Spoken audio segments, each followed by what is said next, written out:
welcome to Dr. Emmett Emery Sr. You Better Stand Your Watch podcast.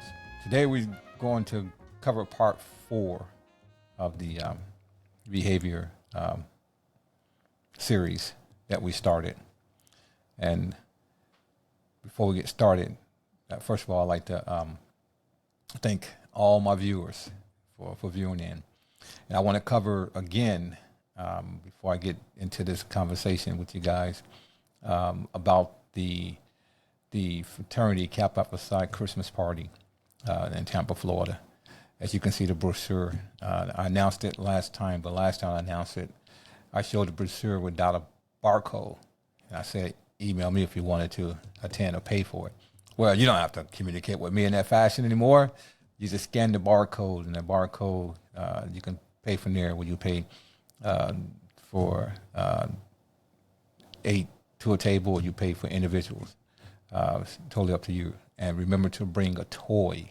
The toys for the kids, and the toys be given away the following day by the fraternity brothers. Okay, the topic today is going to be agreeing in the moment, but acting differently later. Agreeing in the moment, but acting differently later. A pattern of agreeing in a moment, but acting differently later can be rooted in psychological dynamics like people-pleasing cognitive dissonance. While not always a sign of a mental illness, it can be a symptom of conditions like personality disorders or stress-related disorders. We're going to connect these things now. We're going to do our connection. First is people-pleasing. People-pleasing is a behavior pattern where an individual consistently prioritizes the needs of others over his or her own, often out of a fear of conflicts or rejection. So often you see individuals that they disagree with something, probably what the boss says, even what the spouse says, or what the kid says.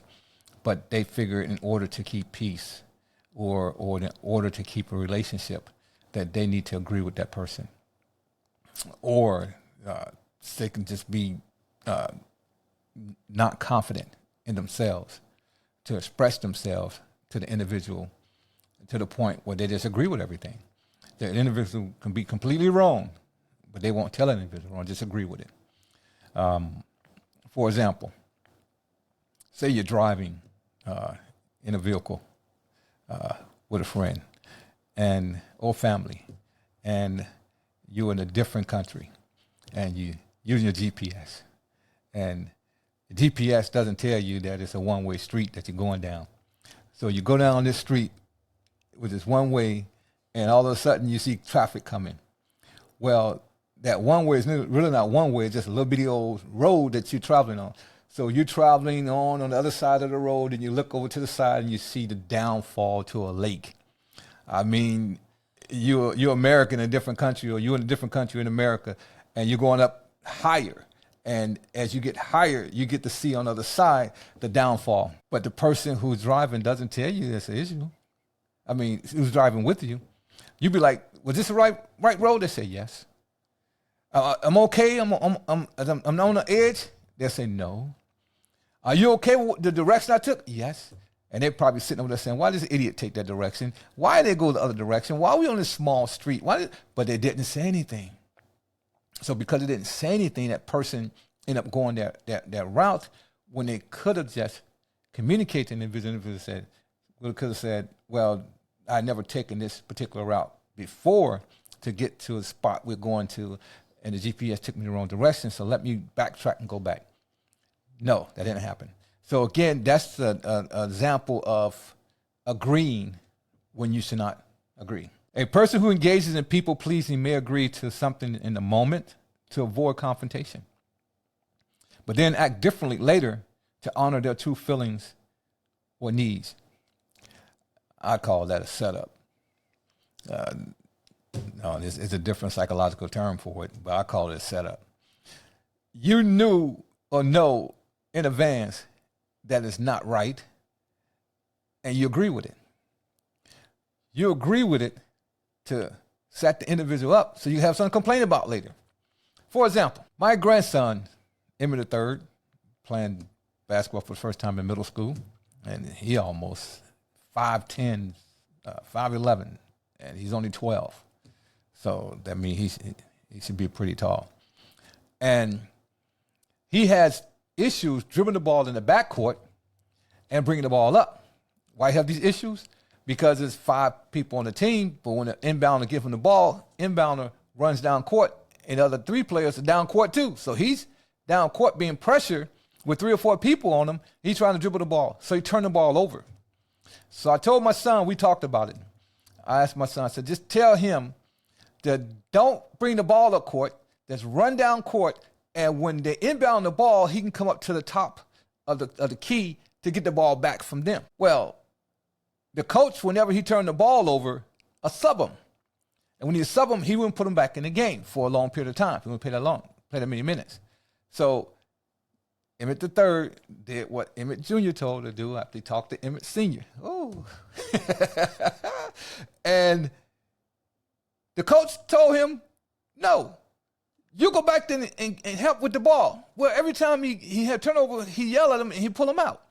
So he had 3 turnovers back to back because he got the ball, inbound ball, and the guy left him. So the coach blamed him for it and then sub him. That was a setup. So either you play him or don't play him. Either you like him or don't like him. So I had to spend 15, 20 minutes to convince my son that everybody get a trophy in middle school. Don't get upset. Don't want to beat the coach up. Don't even do that. So what he do? He go to the school and tell him he wants to coach the team. They said, no, Mr. Emery, we can't have parents coaching the middle school team. So he said, I'm going to look at it again next year. I said, dude, let them play. You are one of those typical parents that got to be involved. He said, Dad, you was involved. I said, it's a different era now. You ain't got to be involved like that. Conflict avoidance. People pleasers may feel high levels of mental stress when they disengage or disagree with someone and will go to the great lengths to avoid conflicts. That's very stressful because you know that person might not be right, or you know that person might be headed in a direction that might cause harm to them. Or if it's business related, you know that person might be signing on to something that would decrease the bottom line and cause big supply issues within the company, or financial issues with the company, or big issue with HR, but you won't say anything. And then you become stressful because you know the outcome of that situation. But because you are what some people say a yes person, you say yes. Was that right? Yes. Is it going to be any problem with that? No. Am I on the right course? Yes. And that person feeling real good about it. And then you know it's going to be the bad outcome of it, so you're getting stressed out. And you're feeling a little bit of mental stress, not just stress, mental stress. I mean, mentally, you get mentally drained, you get mentally disfocused, you're mentally stressed out. And you try to avoid, go to great lengths to avoid conflict. You probably won't call, you probably won't show up for the meeting, you probably show up late after everything is done, or you probably keep your distance.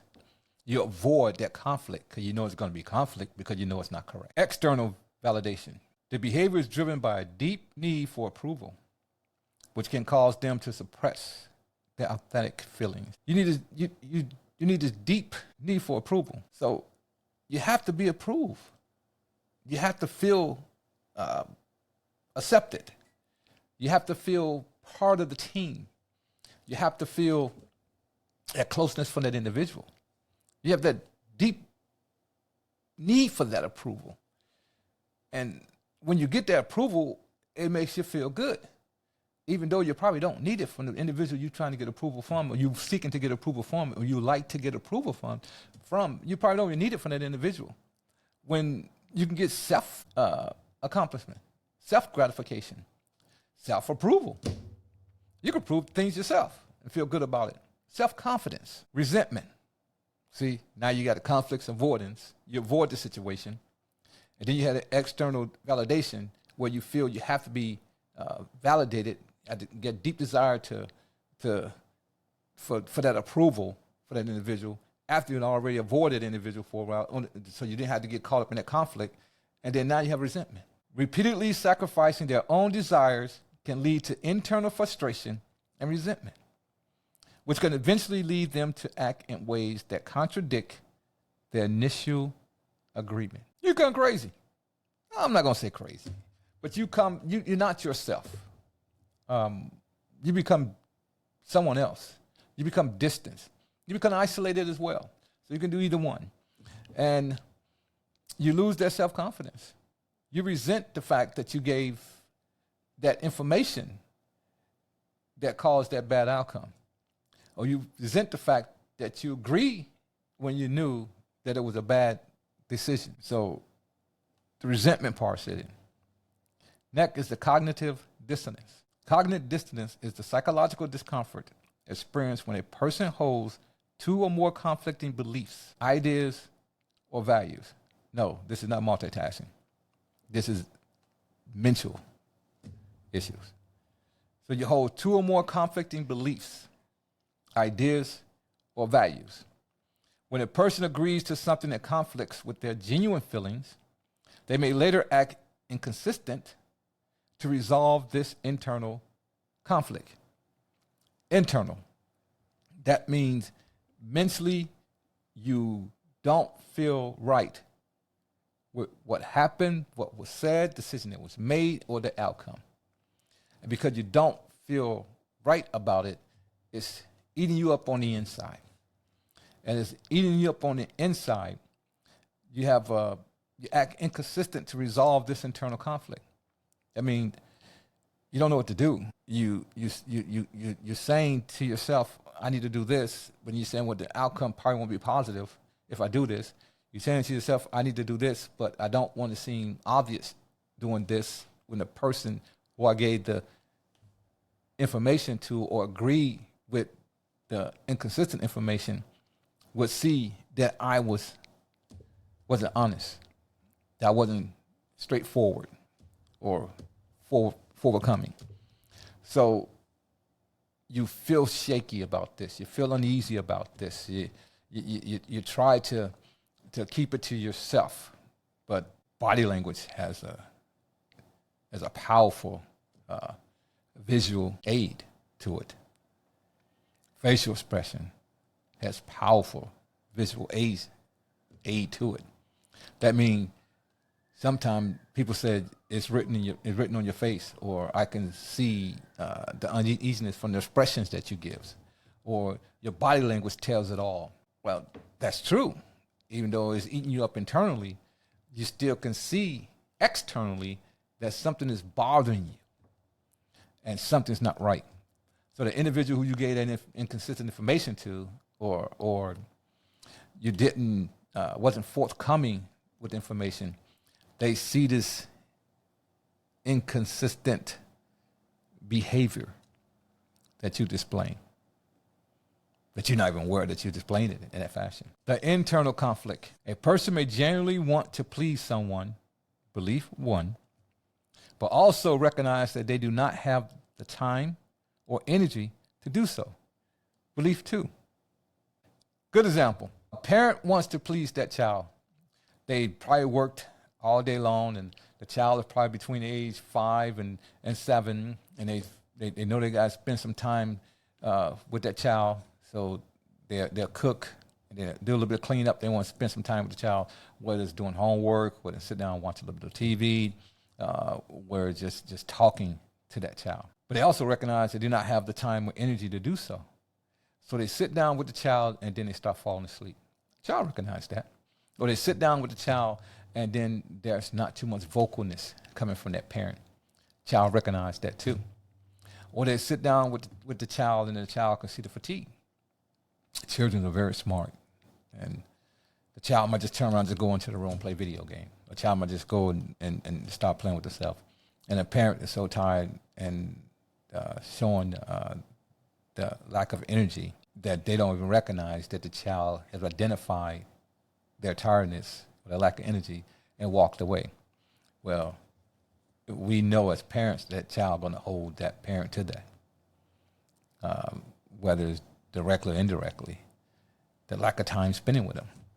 That some kids find someone else to spend time with, or with the video games now, they spend more time on the video games because of the lack of attention that parent has given them because they didn't have the time or energy to do so.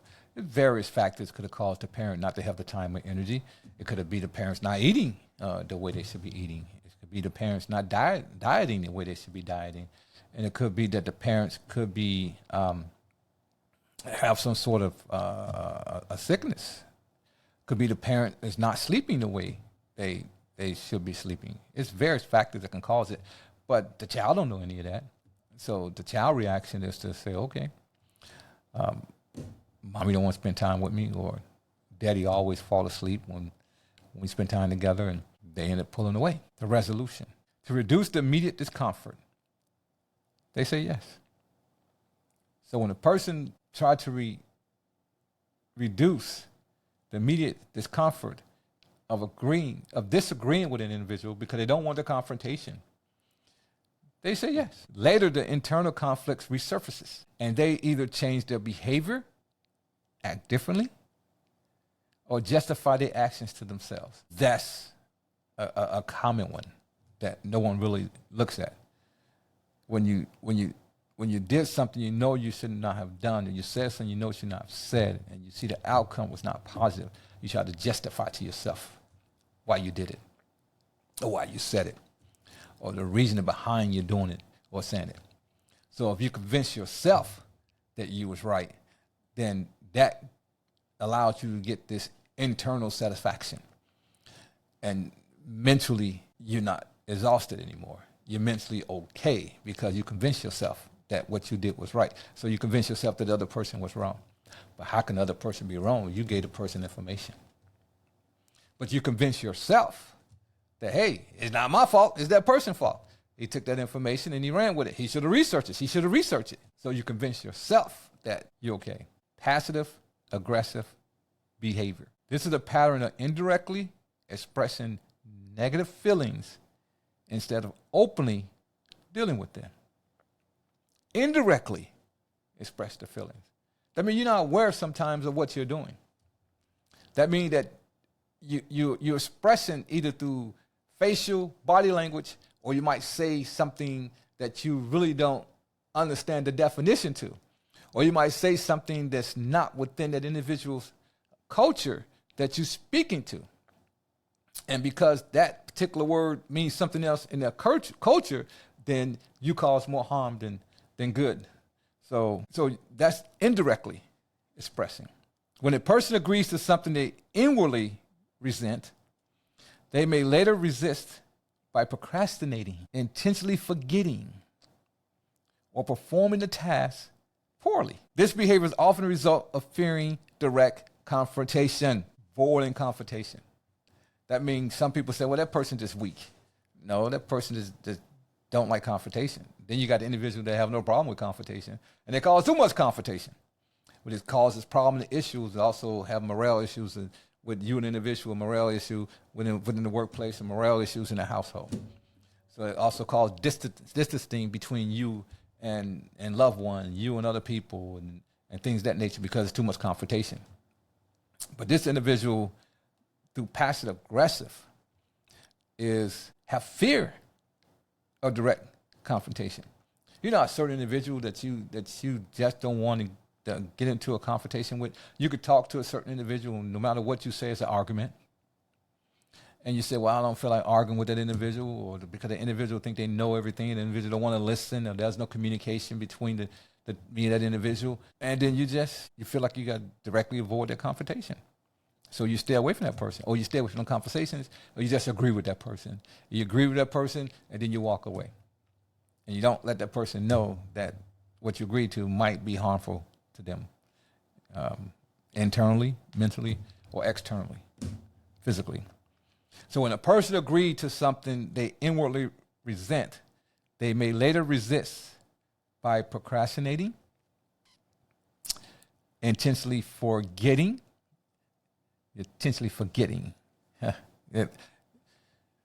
Remember what you said to me? No. Did you just tell me to?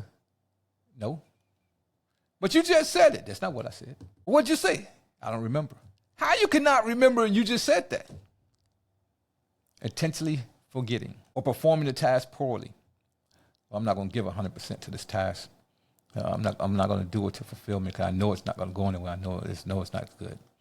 I'm going to put like 20% effort in this task because I know it's not good, but I can't tell my boss that it's not good. Or I'm going to make sure that we go so poorly with this task that it goes beyond the 8 hours. If we go on the 8 hours of the job schedule, then I don't have to worry about anything because the time has expired. Poorly. Do it poorly. You creatively think of ways to do things poorly. That's creative in a negative form because you're avoiding confrontation. I admire the individual who be so creative on how they can avoid confrontation and avoid people to the point whereas they can't take that creativity and put it in a positive place. You can be creative to do something negatively, but you can't be creative to do something positively. Why? Because your mindset is different. It's like when it's trying to be positive, you do too much thinking and you don't get focused up on it. But when it's negative, you don't have to do that much thinking.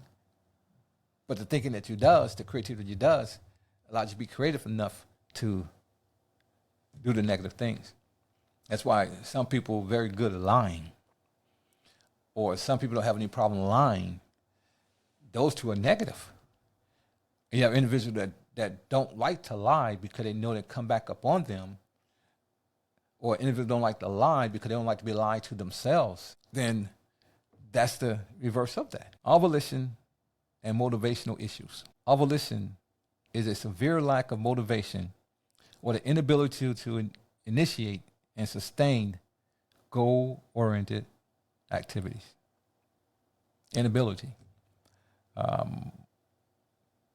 There's factors that can contribute to that. Lack of sleep, lack of motivation, lack of understanding, not giving enough information to make sure that you're motivated enough to do it. Walmart had, I don't know if they still do it or not, I haven't worked for Walmart for a while, but they had, before you even start your work environment, to get you motivated and get you mentally stimulated to start the work day, they did what they call a Walmart cheer. And that Walmart cheer is done, says 30 people there plus 4 or 5 member management, and everyone is doing the cheer together. Give me a W, give me an A. So you're spelling out Walmart, and everyone is sending it at the full of their lungs, and everyone's clapping. So it's stimulating each individual to wake up. And it wakes the body up, it wakes the mind up, it gets you going, gets you loose without even stretching. It's just the voice of everyone else and the high pitch of your voice, it stimulates. The stimulation end up being a vowel. That's motivation. But when you start the day and the Walmart cheer was not done, it caused severe lack of motivation. I mean, we had so many mix-up. You might have mix-up. You might have poor productivity. You might have associates so tired they go on break and don't come back on time. You got people that might come to work late. You got individuals so tired and frustrated that they're snapping at each other because that initial stimulus didn't happen. So I think it was smart of whoever created that. I don't know if Sam Walton created it or not, but it was smart. And it's more like from being prior military that you have those morning musters. I mean, you get together and have those morning musters before you even start your work day. And everyone had to be at the morning musters. I mean, you catch the individual that's like the party, they coming in at 4 and 5 in the morning, and the muster started at 7:30. And they staggering in, alcohol all over their body and everything else, and then they come to those morning meetings, and you swear to God they jumped into a pool of cologne. Their body smell like cologne, and then when you say something to them, and they got to salute and say, "Sir, that's sir," then all you smell is mouthwash. And you know they was out there partying all the time, and they standing up straight. I mean, their body is straight. They coherent, and they know exactly what's being said, and they know exactly what's going on. And then after that meeting over and everyone cleared out, they forget everything. They're tired. They're throwing up. Woo! You gotta love it. It's mental. It's mental. They allow themselves to be mentally framed, and mentally they framed it into the point whereas they told their body and their mind for 20 minutes, do not show the inability to function. For 20 minutes, let's do this. I mean, I did it a couple times.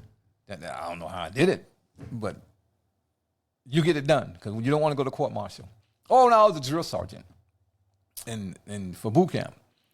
And the recruits would be marching. So at the time when I was a drill sergeant, you march about 15 miles a day. And you get the recruits up out of bed early, about 3 a.m, do your PT, have them come back, shower, then you start your marching to class and drill hall, everything else. They don't do that anymore now. But back then we did. And they might not have went to bed to 10 o'clock. And I get them up at 2:30, 3 o'clock. So a lot of them wasn't early bird risers. So they was tired. So I don't know how they did it, but they're marching and sleeping at the same time. I mean, everybody on the same left step, boom. Everybody on the same right step, boom. Everybody staying left step. And I'm looking at them and their eyes closed. Then I said, division halt. They halt. Then I said, forward march. By the left flank, march.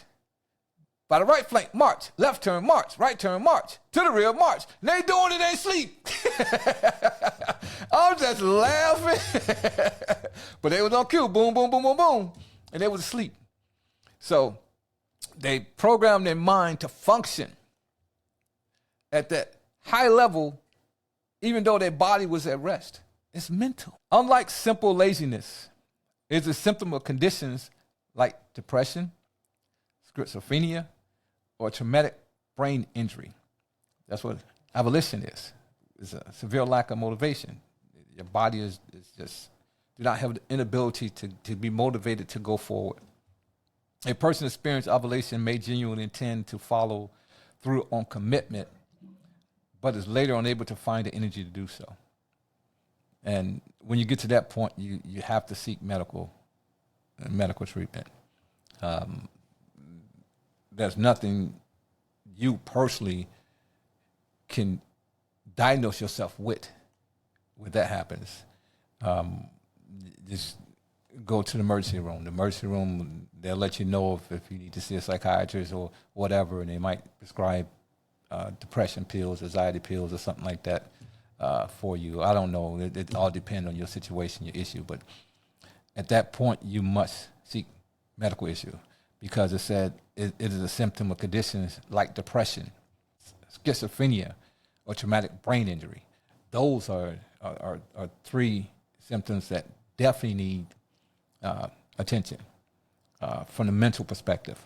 And you need to go and get that taken care of because you don't know where your mind might go if it's untreated or what your mind might cause your body condition your body to be in if untreated. So you need to get that treated. Executive dysfunction.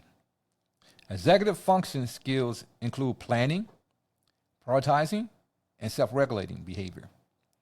Difficulties in this area often associated with ADHD. And this what gets me. When I was born in the 60s, I'm not going to tell you exactly what day, what year. And back then they said the kids had ADHD when they run around playing and hyperactive, all that.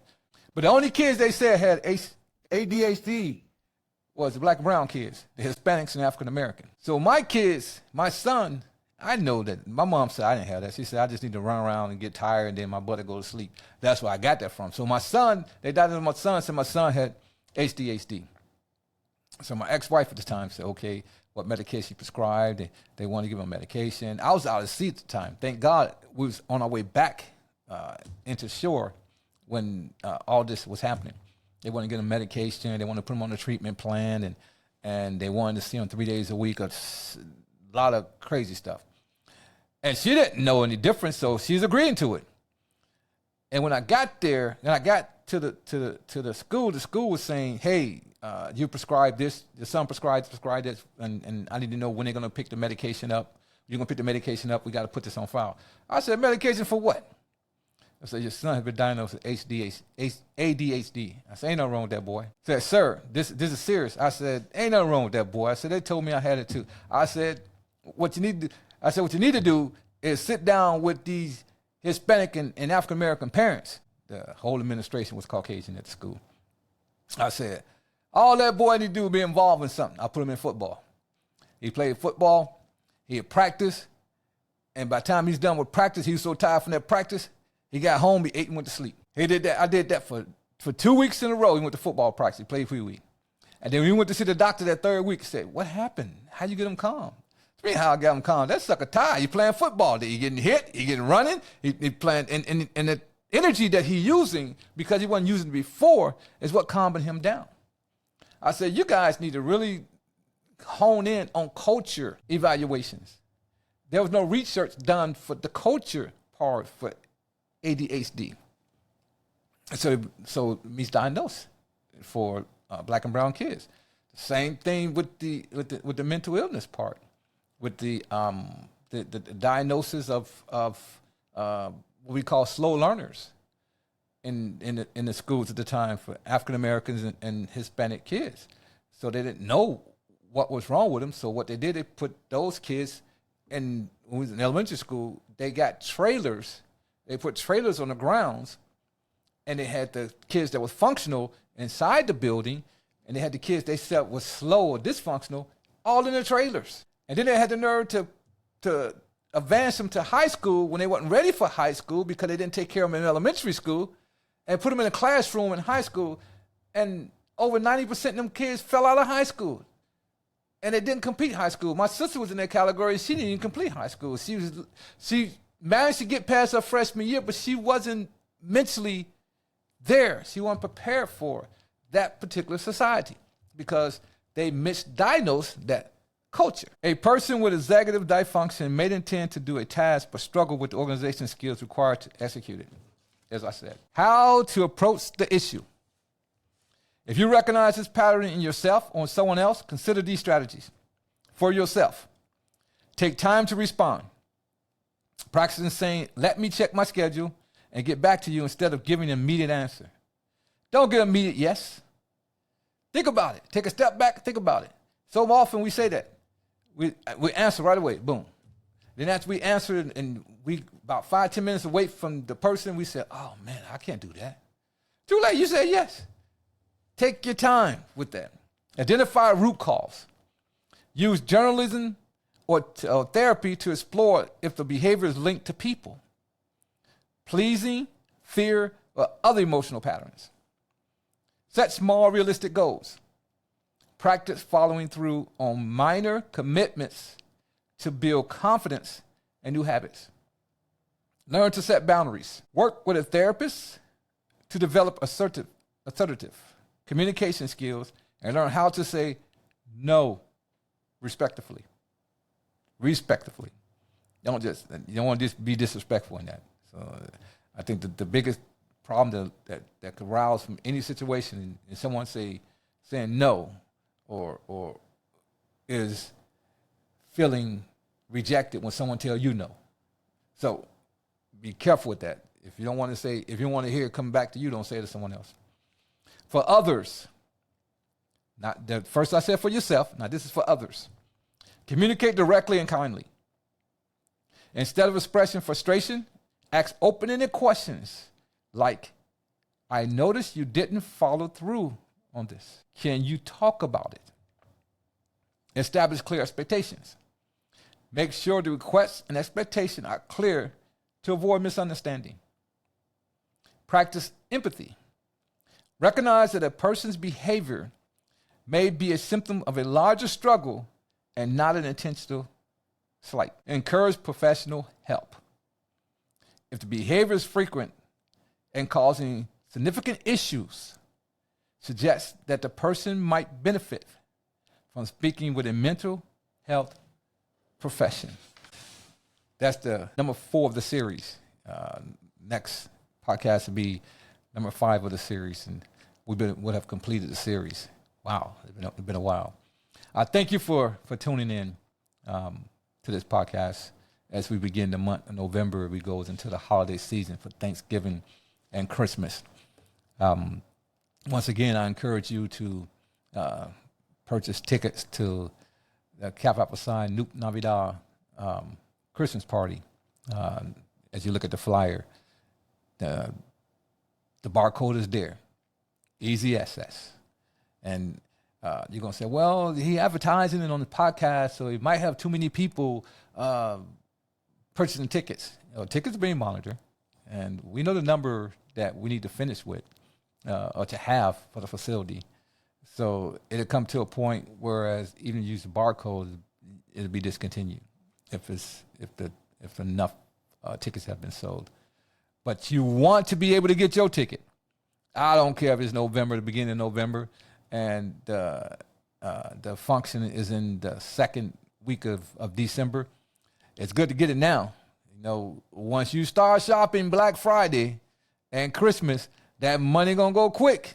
So might as well take advantage of it now. And while you got the money, and purchase these tickets. Get the tickets. I'm telling you, this function is gonna be outstanding. It's not gonna be like the typical fraternity gathering or parties. No, it's an actual Christmas party. You're going to see Christmas ornaments, you're going to see Christmas trees, going to be people taking pictures with Christmas, but with trees behind it. It's going to be Christmassy, if that's a word. So get your ticket, scan that barcode, and subscribe to me. Thank you, and goodbye.